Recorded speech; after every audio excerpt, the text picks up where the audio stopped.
Greetings, everyone. This is African Esquire TV. I'm your host, Tierney Cherie. We're here with a very special guest who's going to give us some insight about a very pivotal and important part of the continent. So I'm sure many of you have heard of the organization Friends of the Congo, but if you have not, Brother Maurice, could you please introduce yourself and also Friends of the Congo? Yes, my name is Maurice Carney. I am the executive director of Friends of the Congo and one of its co-founders. Organization's been in place for about 2 decades now with two overarching aims. One is to raise global consciousness about what's transpiring in the Democratic Republic of the Congo. And the second is to provide support to local institutions that are engaged in a struggle for not only the freedom and liberation of the Congo, but the freedom and liberation of Africa and African people globally. If we could just ask some background information on you, how did you get started in this work? I got started in this work through, particularly around the Congo, through really two forces. One, I was intrigued by the extent to which Malcolm X focused on the Congo in his speeches, in his presentations. If you watch his debate at Oxford, the overwhelming majority of that debate centered around the Congo, and he went in depth on the Congolese revolution, those who had betrayed it. But he almost always talk about the Congo and Lumumba, and placed Congo in in a lot of respects at the center of African or the anti-colonial struggle and African liberation. I recall in one of the recordings, it was in one of the early meetings of the Organization of African American Unity, and the people, he was supposed to show a film on the Congo, but there was an issue with the film, and it wasn't able to be shown. But apparently, people in the audience were somewhat concerned in the sense that, why are you focusing on the Congo? We have enough problems here in the United States. And Malcolm retorted, which I thought was spoke to the essence of the importance of the Congo. He said that as long as you think you have to fix Mississippi before you fix the Congo, you will never get Mississippi fixed. So he located our struggles as African people in a global context. That is, irrespective of where we are on the planet, the essence of our pursuit out of this 500 years of suppression is the same, whether you're in Mississippi, Harlem, or in Kinshasa or Kisangani. So that in terms of ideologically and the framework in terms of looking at this, the heart of the African continent, Malcolm was a key source. And also I have a Congolese mentor who we've worked together for the last quarter century or so, who embodied, he was Congolese, involved in politics, even ran for president in the Congo back in 2006. But what struck me about him is that he wasn't just focused on the Congo. He recognized also that that Congo was a part of a larger puzzle, or what we call Congo today, because what we call Congo today wasn't created by Congolese. It was created by Europeans, much like the rest of the African continent. So we're just using the word Congo in that quote unquote nation state or that state just for point of reference. But we're talking about African people located in a particular geographic space and been engaged in a battle to control the land and the resources therein for the benefit of African people, not just those in that particular geographic space, but for the benefit of African people writ large. So the gentleman's name, mentor, really love my brother, Dr.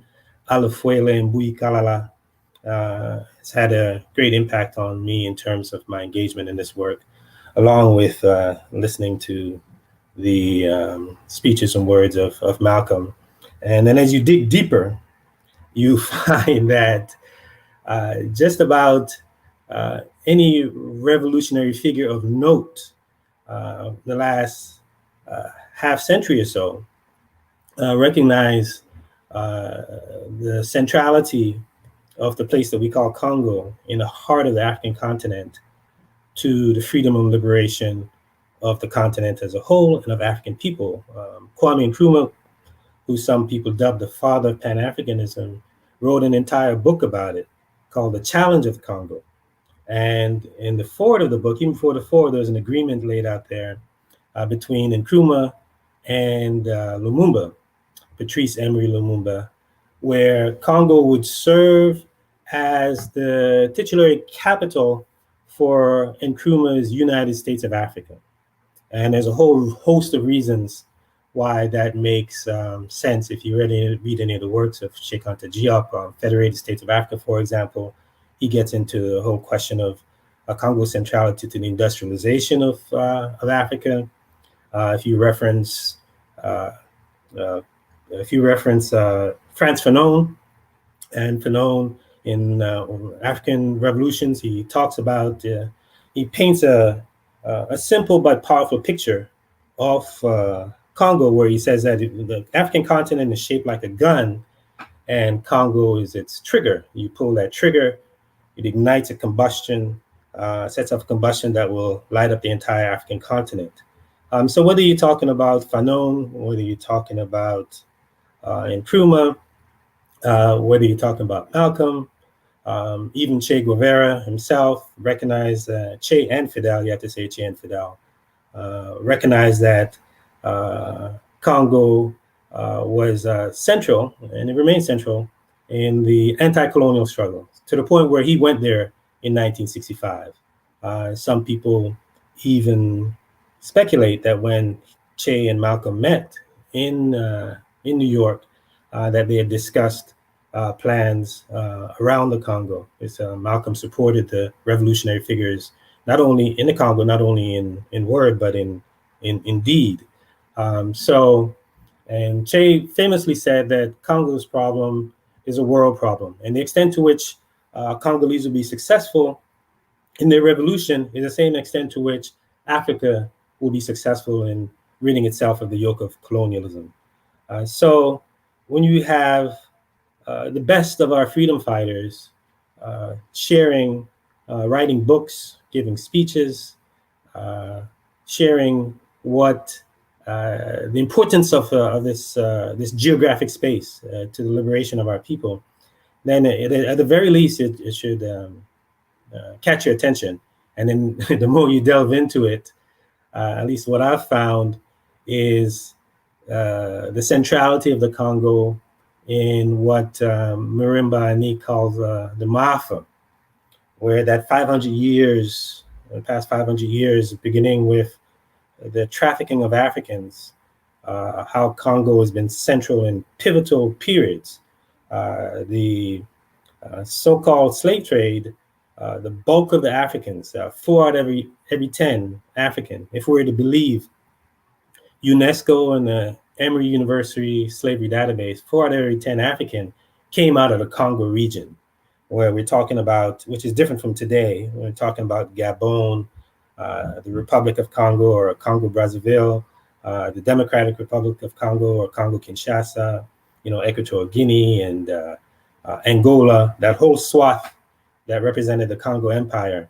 So 4 out of every 10 Africans that have been trafficked to the Americas bring that Congo, Kongo, Congolese culture throughout the Americas. So in that initial extraction of resources from the African continent for the benefit of Europe and capitalism, Congo was pivotal in the supply of the human resource. And we fast forward a few hundred years, and the second major encroachment on the African continent on the part of Europeans 1884-1885 Berlin Conference, which was also called the Congo Conference, we see that Congo looms large again, because as many of you know, the Berlin Conference was certainly about Europe establishing a sphere of influence on the African continent, but also was critical is that in the Europeans establishing their spheres of influence, they wanted to make sure they didn't go to war against each other or reduce the conflict among themselves as they captured Africa. And Congo was a big prize, and there's a reason why it was called at the time the Congo Free State, in that it would serve as a free trade zone for Europeans and a free movement zone. And it was given to King Leopold II of Belgium as his own personal property.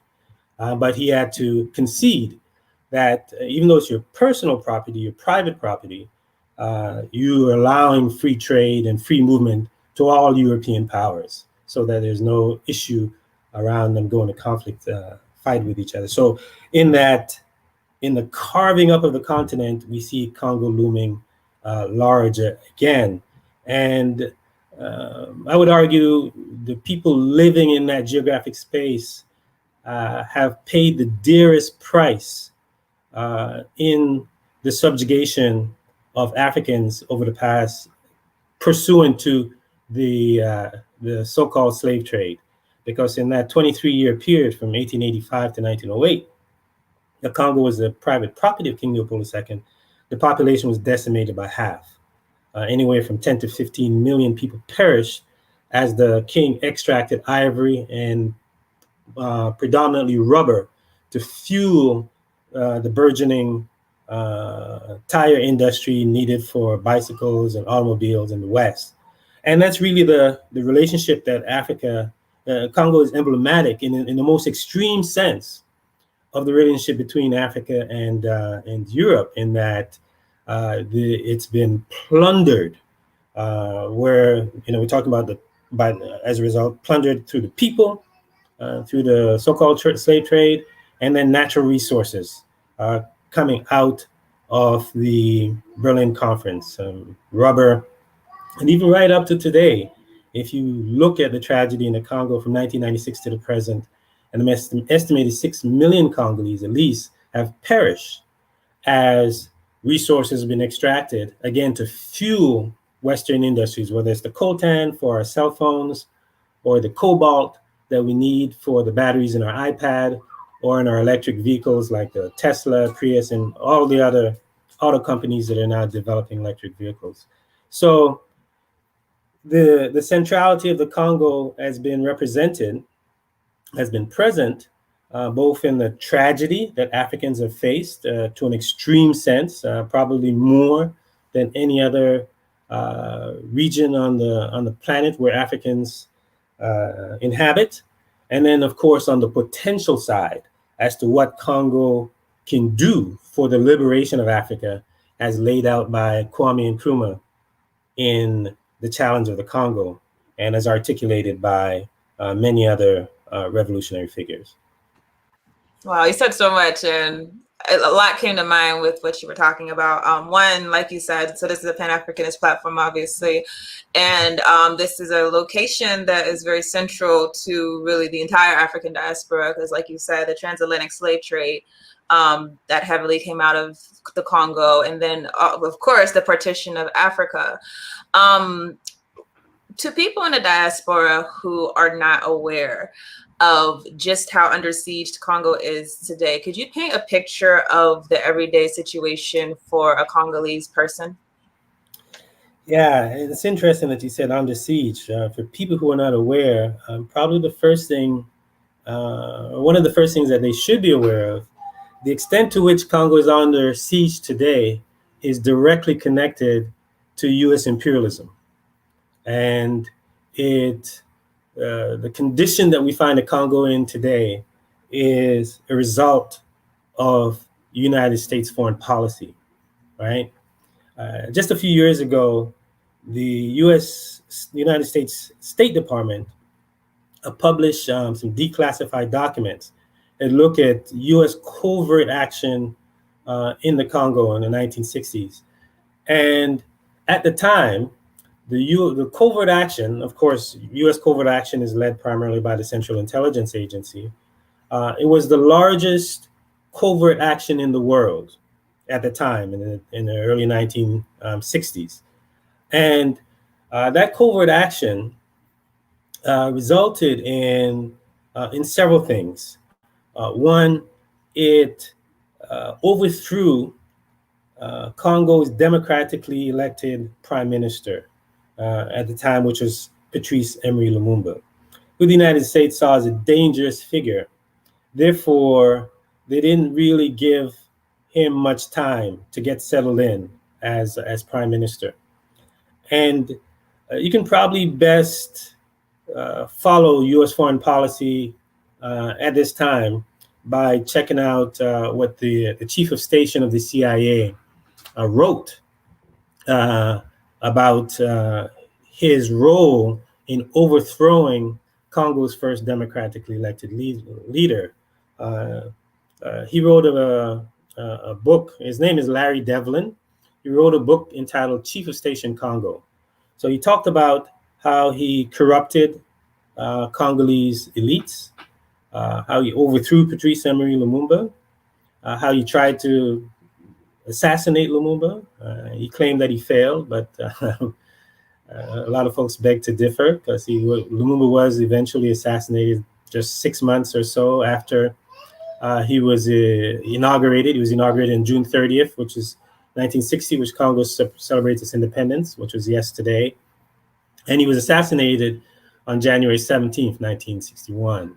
So the United States, according to their own documents, they overthrew democratically elected prime minister.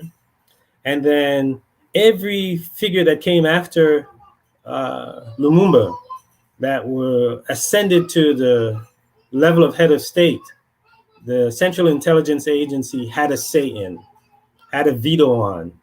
So in the first decade of the independence, really, it was a country that was being run by CIA agents of the CIA, to put it, African agents of the CIA. So the document argued that the United States took advantage of divisions, used corruption as a means of achieving its aims, and basically installed a corrupt political culture at the foundation of this independent state, to the point where just about every leader that no leader rose to power in the Congo without the blessing of the United States over the next 50 years or so. So not only did the U.S. overthrow a democratically elected leader, and can't really leave it at the level of leader, but it dismantled and it eviscerated any democratic presence whatsoever. So it went on a campaign of dismantling the democratic apparatus that had put Lumumba in place. And then the United States installed a dictator over the Congolese people, Joseph Desiree Mobutu. And not only did the U.S. install that dictator, but they maintained the dictator in power for over 3 decades. That is to say, when Congolese rose up to overthrow the dictator, then the U.S. would send in its proxy forces to the point, there's even one point those jet fighters or pilots that were ejected from Cuba by Castro and found themselves in Miami and welcomed by the United States. They were recruited to go and bomb Congolese in the 1960s. Malcolm talked about this in his speeches as well, and it's also well documented. And so whenever there was an effort to rise up against the dictatorship that the United States had installed over the Congolese people, the U.S. would come in and make sure that the dictatorship was maintained in place.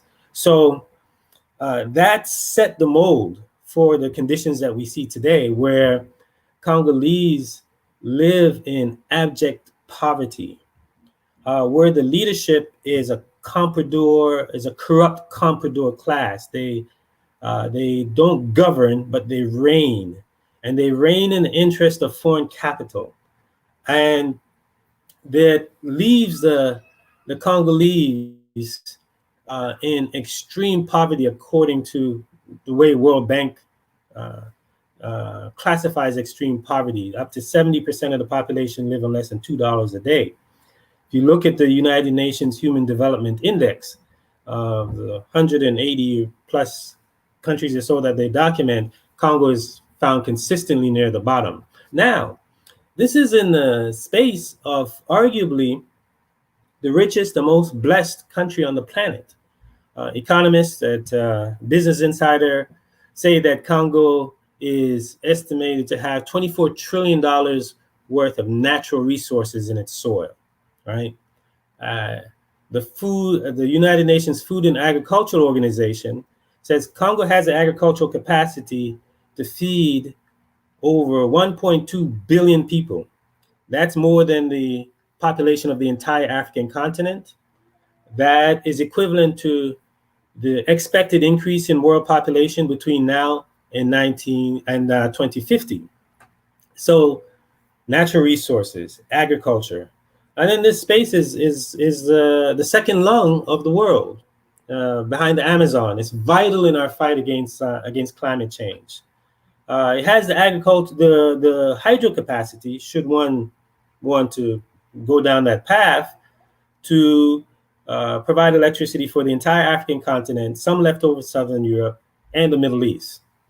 So we're talking about a space that is tremendously wealthy, yet the people are kept in dire poverty, basically living from hand to mouth, getting up every day, and the number one thing on the overwhelming majority of people is finding a way to survive and food to eat. And that's, as I've shared with you, by design and not by accident.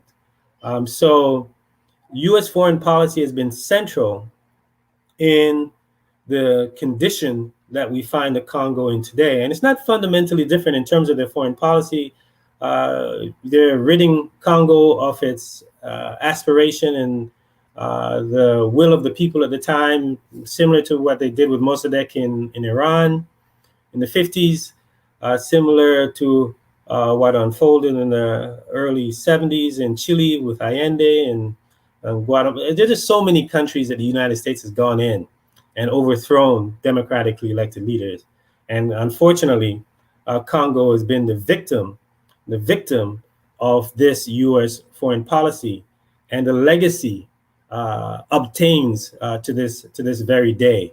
So we have to point our fingers and squarely on U.S. foreign policy at the time and even today, because the war of aggression that was waged against the Congo in 1996, it was waged by U.S. proxies, U.S. allies. Paul Kagame of Rwanda. I don't know how people.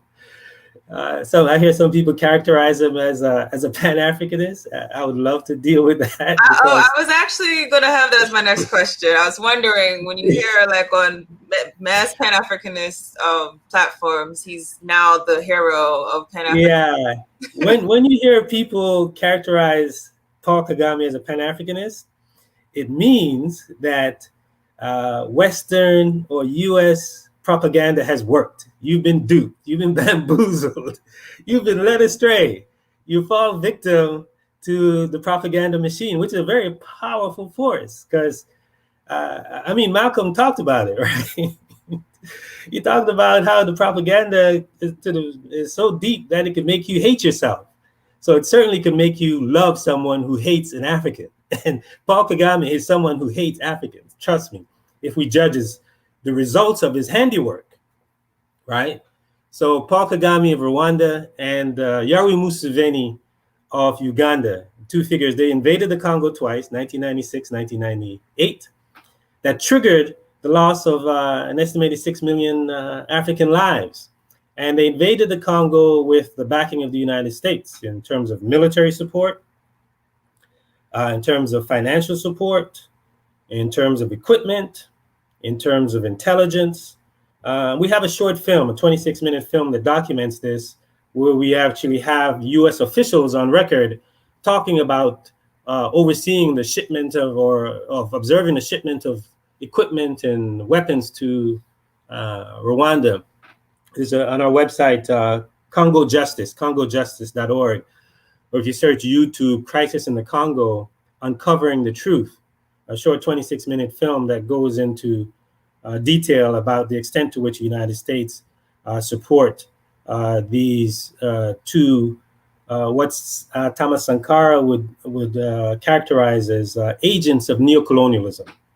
And if you see Paul Kagame as anything but an agent of neocolonialism, it just means that you've been victim to Western propaganda, because he's anything but a Pan-Africanist. I don't know how people can characterize him as a I mean, I do know how, because of the propaganda. But we're talking about a figure who has invaded its neighbors, who has threatened other African leaders, who has gone into other African countries and assassinated dissidents to the point where the South African government cut off diplomatic relations with Rwanda for a time because of the assassinations that Paul Kagame has committed on South African soil.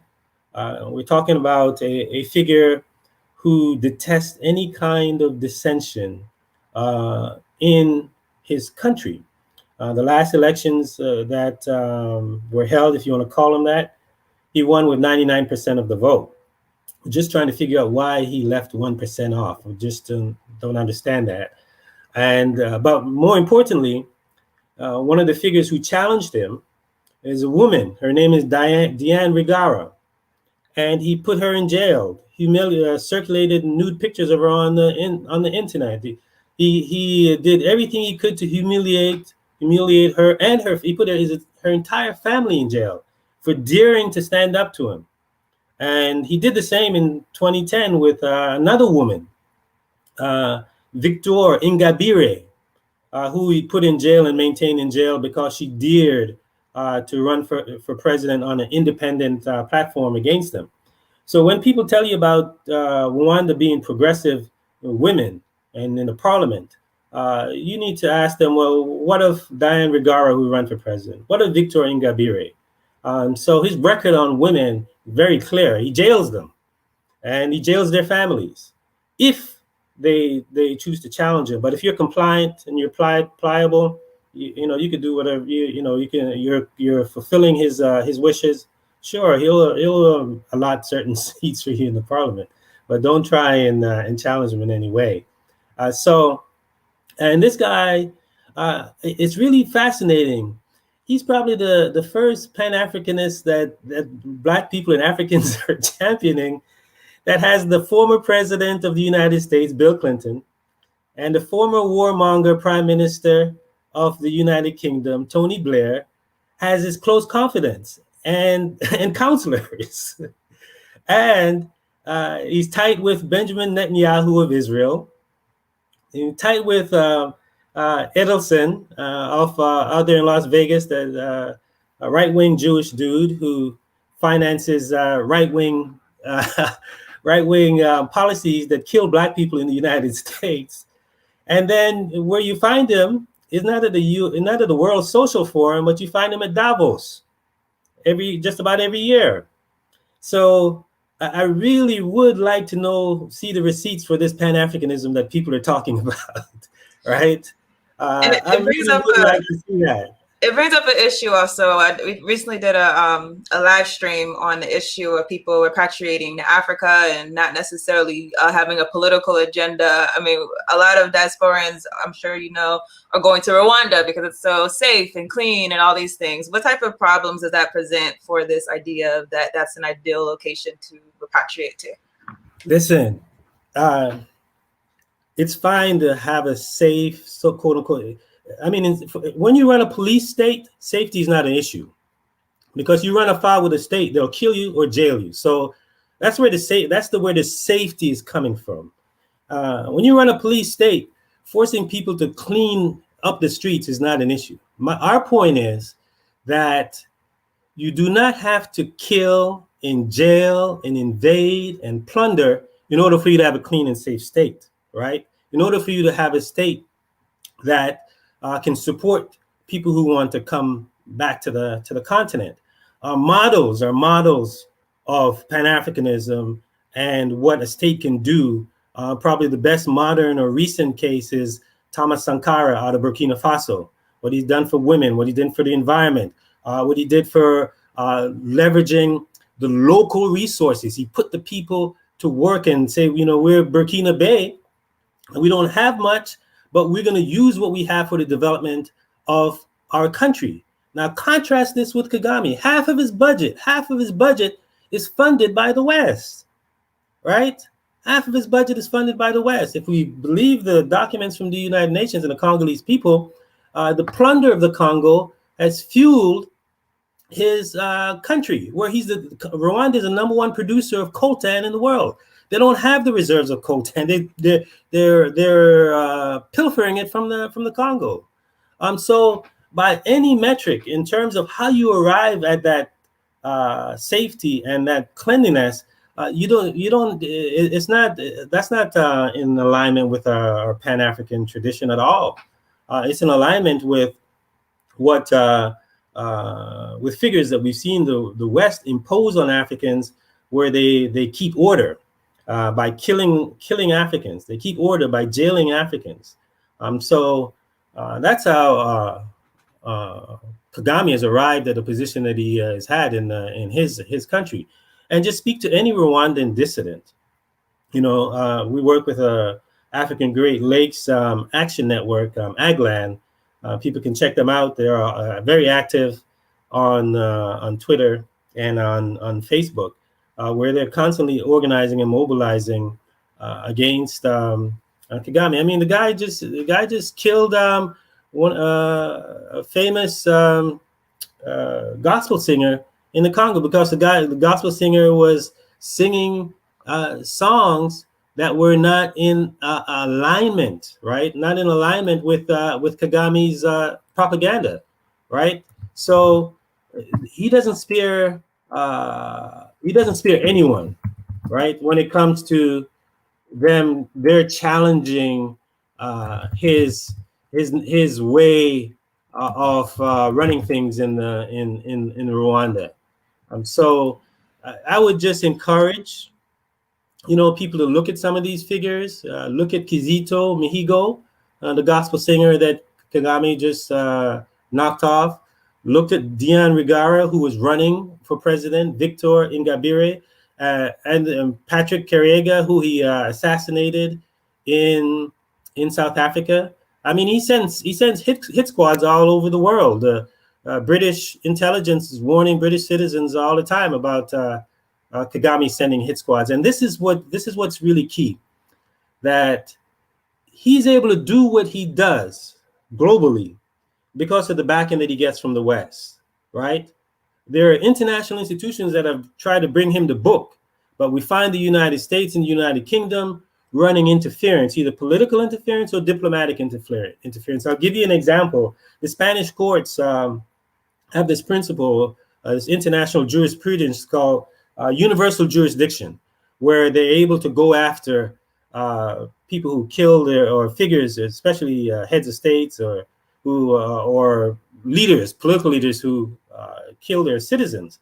And so they had about 40 figures on international arrest list, 40 top Rwandan figures. And one of them had traveled to the UK, and the United Kingdom had captured him because there was an international arrest warrant out on him, right? So who comes to the defense of this top Rwandan figure? That's a part of this Pan-Africanist regime with Paul Kagame. The wife of Tony Blair, right? She's an attorney, so she went in to intervene. So if you look at Kagame's friends, his networks, and his money, his sources, those who advise him, it's not only we're not only talking about imperialists, right, and neo-colonialists, but we're talking about the right wing of these forces that he's in bed with. And what do we get as Africans? We get the rhetoric so that we can, be duped. So don't be duped by the Rwandan and imperialist propaganda about Paul Kagame being a Pan-Africanist. He's anything but. Absolutely. Now, I did a video a couple months ago. I was talking about the Congo, and I had not known that there was a new elected president. And I was talking about Joseph Kabila. Someone from the Congo commented that you're talking about Kabila. Our current president is a good president, but I haven't seen anything change since the new administration. Could you speak about whether this administration is any different than what has happened in the past? Yeah, the new president of the Congo as of 2018 is Felix Tshisekedi, and he's the son of former opposition figure Etienne Tshisekedi, who had been a long-time opposition figure to Mobutu after falling out with Mobutu. His history goes way back into the 60s. He was involved in the arrest of Lumumba, Etienne Tshisekedi, that is. So Lumumbists are very skeptical of him, first of all. But that's his son is Felix Tshisekedi, and he got elected through controversial means, let's say. It's not the results of the elections weren't weren't published as they were supposed to be by the Electoral Commission. They were announced, but they weren't published. So many believe that Kabila, the outgoing president who wanted to stay in power, cut a deal with him. Kabila said as much, that he cut a deal with Tshisekedi to give him the presidency, because the person that Kabila had anointed to be his to be president, he just couldn't possibly become president of the Congo, because the people were so dissatisfied and angry with Kabila.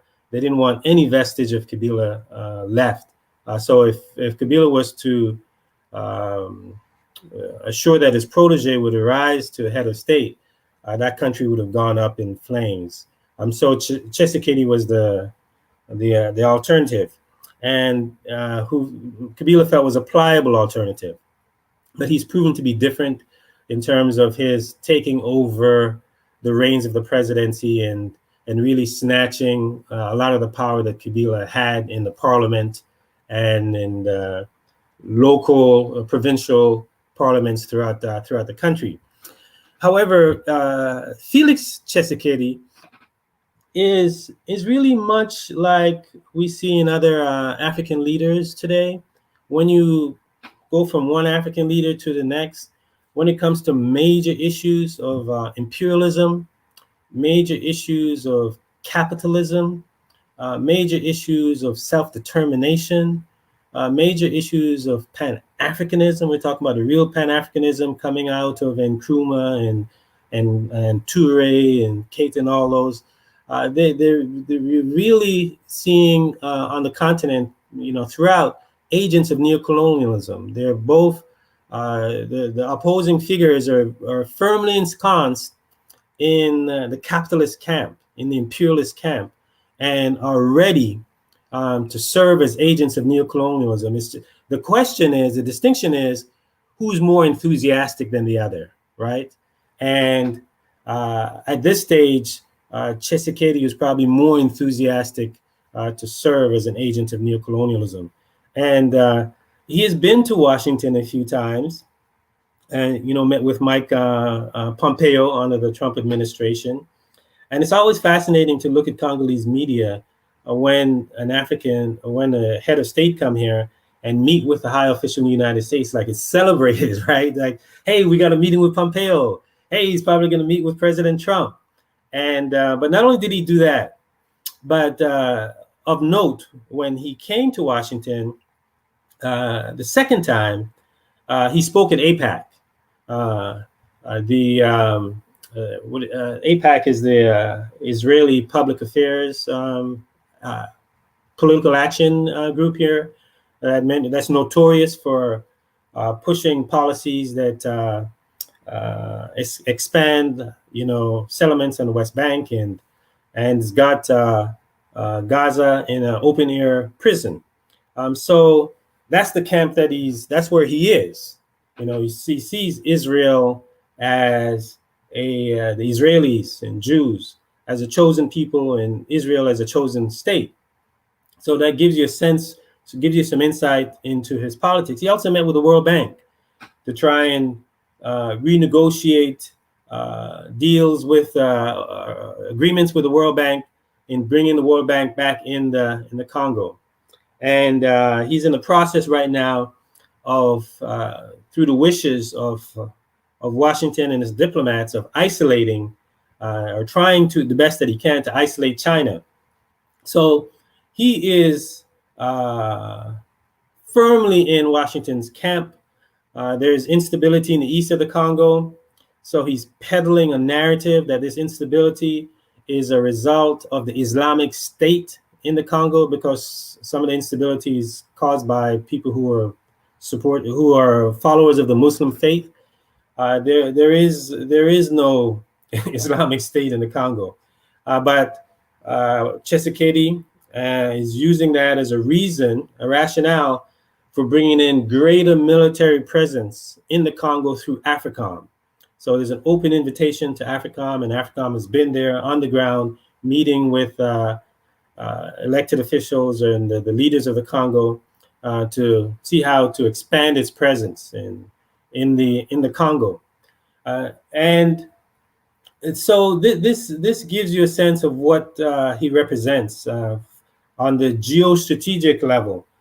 For the first year or so of his presidency, he spent a lot of time outside of the Congo, traveling to foreign capitals, quote unquote, trying to get investment. So he's in the neoliberal model, believing that foreign investment is a salvation for lifting Congolese out of poverty, and we all know that's not the solution.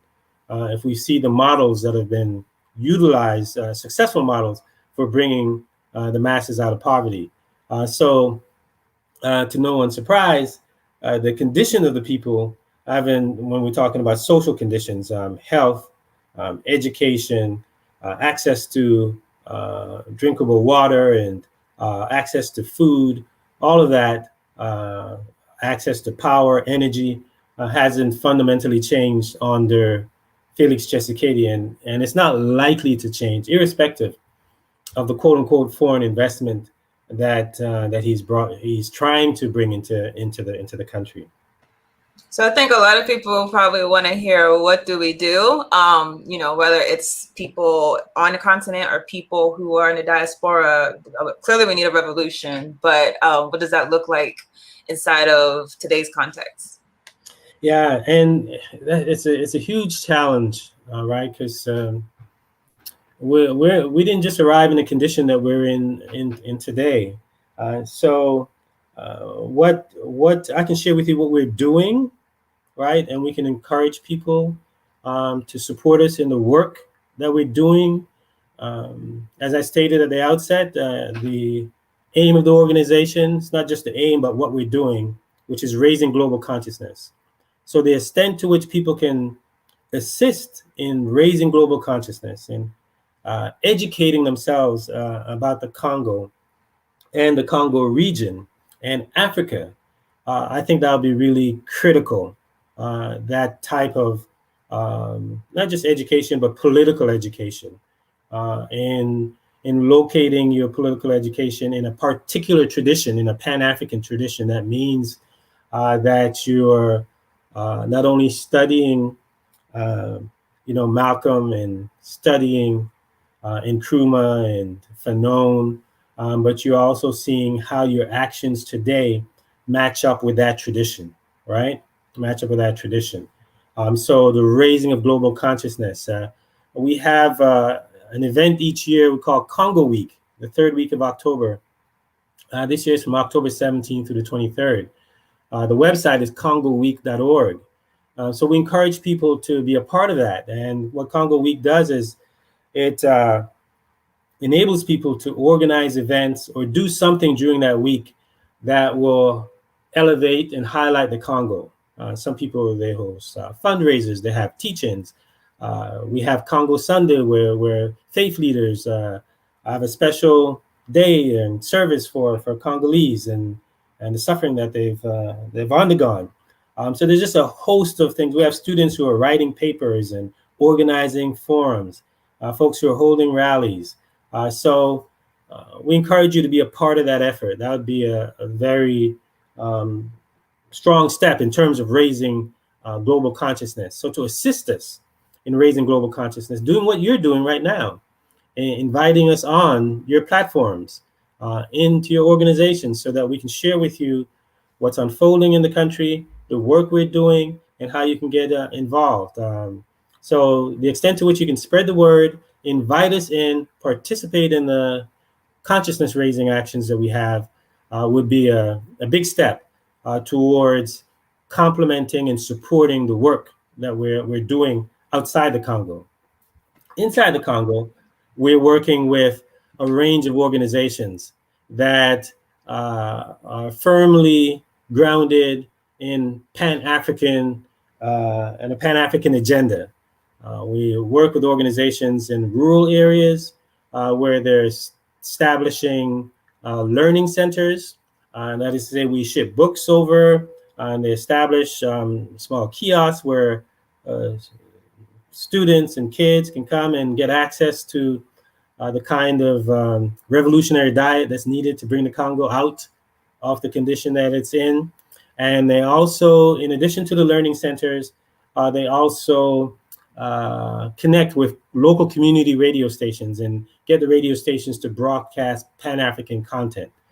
So that's in rural Congo. We work in the cities, especially in Kinshasa, with the Andre Blouin Center. It's a center named after a woman Pan-Africanist. I take a quick second, and I think it's worthy to mention her and her history a little bit. Andre Blouin, she was from the Central African Republic, and she connected with Sékou Touré and organized with Sékou Touré, especially around the 1958 referendum that France imposed on its colonies to choose whether they would be go with France and become a satellite or go their own independent path. So Andre Blouin was one of the key organizers in support of Sékou Touré to get the Guineans to say no. And because she was such a strong organizer, Sékou Touré sent her and Felix Tshisekedi of the Cameroon to the Congo to work with Lumumba in the revolutionary movement that Lumumba was leading in the Congo. And she wound up being the chief of protocol for Patrice Lumumba. So there's a center in Kinshasa named after her today where young people are studying Pan-Africanism and going into communities and teaching the local population the Pan-African tradition and what it's going to take for Congolese to take control of their own affairs and determine their affairs themselves in concert with other Africans. So that the biggest challenge is revolutionizing our minds, the African mind, and both inside and outside of the Congo, we're working to do that. And if people want to support that work, they can go to friendsofthecongo.org, friendsofthecongo.org, and they can see there how they can support our work on the ground inside the Congo. They want to be a part of Congo Week in the awareness raising or consciousness raising campaign, they go to congoweek.org. And I believe you're also on Twitter and other social media. Yeah, we're on Twitter, Instagram, and Facebook at Congo Friends. Okay, thank you so much for coming on. I definitely got a lot of information in a not too long of time, but hopefully you'll come back in the future. But for everyone, again, it's Friends of the Congo. They're doing very important work on a continent that is essential to the liberation of all of us. Did you have any final thoughts? Thank you. I just want to thank you for providing us with a platform. Thank you for being patient with me as I've been in transition. Just so pleased and honored to be on your platform to speak to your followers. So we really appreciate it. We encourage you to join our pursuit that we're undertaking, our pursuit of peace, our pursuit of justice, and our pursuit of human dignity in the heart of the African continent. So thank you very much. Thank you. All right, everyone, that will wrap it up, and I will see you guys in the next broadcast. All right.